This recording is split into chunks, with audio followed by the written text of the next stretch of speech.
ನಮಸ್ಕಾರ. ಶ್ರೀ ಭೂಮಿಸಿದ್ದೇಶ್ವರ ಸ್ವಾಮಿ ಪಾದಗಳಿಗೆ ನನ್ನ ನಮನಗಳನ್ನು ಸಲ್ಲಿಸ್ತಾ, ಶ್ರೀ ಭೂಮಿಸಿದ್ದೇಶ್ವರ ಸ್ವಾಮಿ ದೇವಸ್ಥಾನವು ನೂರಾರು ವರ್ಷಗಳ ಇತಿಹಾಸವನ್ನು ಹೊಂದಿದೆ. ಪ್ರಾರಂಭದಲ್ಲಿ ಇದು ಕೇವಲ 1 ಚದರ ಮೀಟರ್ನಲ್ಲಿ ಈ ದೇವಸ್ಥಾನ ನಿರ್ಮಾಣ ಆಗಿತ್ತು.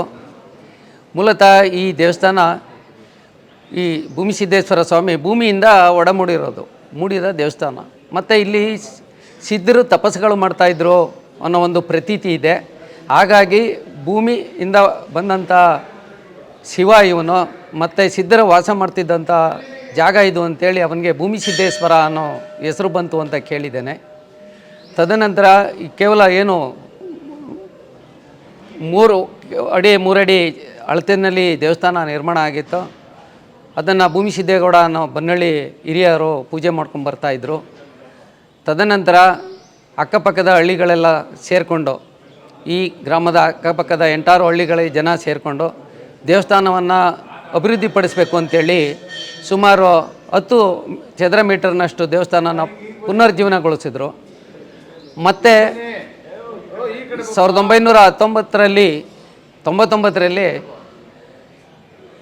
ಈ ಭೂಮಿಸಿದ್ದೇಶ್ವರ ಅಭಿವೃದ್ಧಿ ಸಮಿತಿ ಅಂತ ಒಂದು ಸಮಿತಿನ ಮಾಡಿಕೊಂಡು ಅಳವಾಡಿ ವೆಂಕಟೇಗೌಡ ಅನ್ನೋರನ್ನ ಅಧ್ಯಕ್ಷರು ಮಾಡಿಕೊಂಡು ಆವಾಗ ಜಿಲ್ಲಾ ಪಂಚಾಯಿತಿ ಸದಸ್ಯರಾಗಿದ್ದರು. ಅವರಿಂದ ಹೆಚ್ಚಿನ ಅನುದಾನ ತರೋಕ್ಕೆ ಅವಕಾಶ ಆಗುತ್ತೆ ಅಂತೇಳಿ ಅವ್ರನ್ನ ಅಧ್ಯಕ್ಷರು ಮಾಡಿಕೊಂಡು ಸಮಿತಿನ ಮಾಡಿ, ಈ ಗೋಮಾಳ ಇಲ್ಲಿ ಸರ್ಕಾರಿ ಗೋಮಾಳ ಇದ್ದದರಿಂದ ಸಂತೆಕಸಲಗೆರೆ ಸರ್ವೆ ನಂಬರ್ನಲ್ಲಿ 24 ಎಕರೆ, ಕೊತ್ತತ್ತಿ ಸರ್ವೆ ನಂಬರಲ್ಲಿ 2.5 ಎಕರೆ, ಒಟ್ಟು 26.5 ಎಕರೆನ ನಮ್ಮ ದೇವಸ್ಥಾನಕ್ಕೆ ಮಂಜೂರಾತಿ ಮಾಡಿಸ್ಕೊಳ್ಳೋದ್ರಲ್ಲಿ ಯಶಸ್ವಿ ಆದರು. ಇದರಲ್ಲಿ ಇಂದಿನ ಹಿರಿಯರ ಎಲ್ಲ ಪರಿಶ್ರಮನ ನಾವು ಖಂಡಿತ ಸ್ಮರಿಸಬೇಕಾಗತ್ತೆ. ಯಾಕೆಂದರೆ ಆ ಕಾಲದಲ್ಲಿ ಅವರವರ ಜೀವನ ಮಾಡಿಕೊಂಡು ಹೋಗೋದೇ ಕಷ್ಟ ಇತ್ತು. ಅಂಥ ಸಂದರ್ಭದಲ್ಲೂ ದೈವಭಕ್ತರಾಗಿ ಅವರು ದೇವಸ್ಥಾನಕ್ಕೆ ಏನಾದರೂ ಒಂದು ನಮ್ಮ ಕಾಣಿಕೆ ಸಲ್ಲಿಸಬೇಕು ಅಂತೇಳಿ ಎಲ್ಲರೂ ಒಂದು ಸಂಘಟಿತರಾಗಿ ಈ ಸಮಿತಿ ಮಾಡಿಕೊಂಡು ದೇವಸ್ಥಾನಕ್ಕೆ ಜಮೀನನ್ನು ಪಡೆಯೋದ್ರಲ್ಲಿ ಯಶಸ್ವಿಯಾದರು. ಸರ್ಕಾರದವರು ಈ ಗೋಮಾಳನ್ನು ನಮಗೆ 30 ವರ್ಷಗಳ ಅವಧಿಗೆ ಲೀಜ್ ಬೇಸ್ ಮೇಲೆ, ಬಾಡಿಗೆ ಆಧಾರದ ಮೇಲೆ ಕೊಟ್ಟಿದ್ದಾರೆ. ಇವತ್ತಿನವರೆಗೂ ಅದನ್ನು ನಿರಂತರವಾಗಿ ಬಾಡಿಗೆ ಕಟ್ಕೊಂಡು ಬರ್ತಾಯಿದ್ದಾರೆ. ತದನಂತರ ಈ ದೇವಸ್ಥಾನನ ಹೆಚ್ಚು ಪ್ರಸಿದ್ಧಿಗೊಳಿಸಬೇಕು ಅಂತ ಹೇಳ್ಬಿಟ್ಟು, ಮತ್ತು ದೊಡ್ಡದಾಗಿ ನಿರ್ಮಿಸಬೇಕು ಅಂತೇಳಿ ಮತ್ತೆ ಕಮಿಟಿಯವರೆಲ್ಲ ನಿರ್ಣಯ ಮಾಡಿಕೊಂಡು ದಾನಿಗಳಿಂದ ಲಕ್ಷಾಂತರ ಕೋಟ್ಯಾಂತರ ರೂಪಾಯಿಗಳನ್ನು ಸಂಗ್ರಹಿಸಿ, ಜೊತೆಗೆ ಬಡ ಜನಗಳಿಗೆ ಇಲ್ಲಿ ಅನುಕೂಲ ಆಗೋ ರೀತಿಯಲ್ಲಿ ಮದುವೆ ಚೌಲ್ಟ್ರಿಗಳನ್ನು ಮಾಡಿ ಕೇವಲ 25,000 ರೂಪಾಯಿಗೆ ಇಲ್ಲಿ ಸಾಮಾನ್ಯ ಜನರು ಬಂದು ಮದುವೆ ಕಾರ್ಯನ ಮುಗಿಸ್ಕೊಂಡು ಹೋಗ್ಬೋದು. ಇವತ್ತಿನ ದುಬಾರಿನಲ್ಲಿ ಲಕ್ಷಾಂತರ ರೂಪಾಯಿ ಖರ್ಚು ಮಾಡಬೇಕು ಬರೀ ಬಾಡಿಗೆಗೆ. ಇಲ್ಲಿ ಬರೀ 20-25 ಸಾವಿರದಲ್ಲಿ ನಮ್ಮ ಗ್ರಾಮೀಣ ಪ್ರದೇಶದ ಜನ ಮದುವೆ ಕಾರ್ಯಗಳನ್ನು ಮುಗಿಸ್ಕೊಂಡು ಹೋಗ್ತಾರೆ. ಇನ್ನು ದೇವರ ಮಹಿಮೆ ಬಗ್ಗೆ ಹೇಳೋದಾದರೆ, ಈ ದೇವಸ್ಥಾನದಲ್ಲಿ ಬಂದು ತಮ್ಮ ಬೇಡಿಕೆಗಳನ್ನು ಸಲ್ಲಿಸಿ ಹೋದಂಥ ಪ್ರತಿಯೊಬ್ಬರೂ ಕೂಡ ಉದಾರವಾಗಿ ದಾನ ಮಾಡ್ತಿದ್ದಾರೆ. ಯಾಕೆಂದರೆ ಅವರ ಬೇಡಿಕೆ ಎಲ್ಲವೂ ಈಡೇರಿದೆ.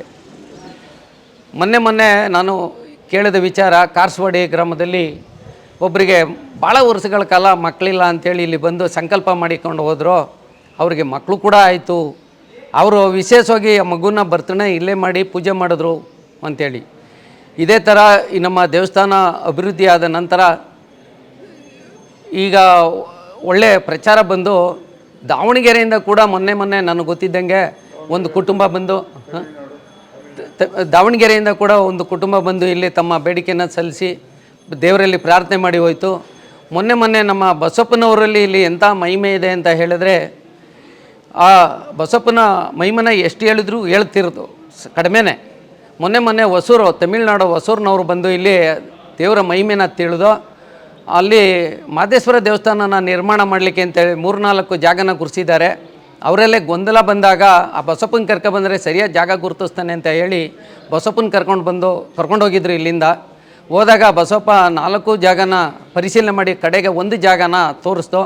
ಆ ಜಾಗದಲ್ಲಿ ದೇವಸ್ಥಾನ ಪ್ರಾರಂಭ ಮಾಡಲಿಕ್ಕೆ ಉತ್ಖನನ ಶುರು ಮಾಡಿದಾಗ ಅಲ್ಲಿ ಲಿಂಗಗಳು ಸಿಕ್ಕೋದು ಮತ್ತು ಕೆಲವು ಮೂರ್ತಿಗಳು ಸಿಗ್ತಾ ಇದ್ದಾವೆ.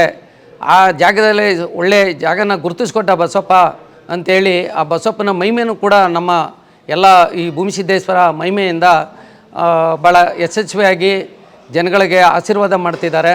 ಇಲ್ಲಿ ಬಂದು ಕೆಲವರು ಹುಡುಕರಿದ್ದವರು, ಮನೆಯಲ್ಲಿ ಒತ್ತಡ ಇದ್ದವರು ಬಂದು ಬಸಪ್ಪನ ಪಾದ ಕೇಳಿ ಅವ್ರನ್ನ ಮನೆಗೆ ಪೂಜೆಗೆ ಕರ್ಕೊಂಡೋಗಿ ಅವ್ರ ಶಕ್ತಾನುಸಾರ ದೇವಸ್ಥಾನದ ಅಭಿವೃದ್ಧಿಗೆ ದೇಣಿಗೆಯನ್ನು ಕೂಡ ಕೊಡ್ತಿದ್ದಾರೆ.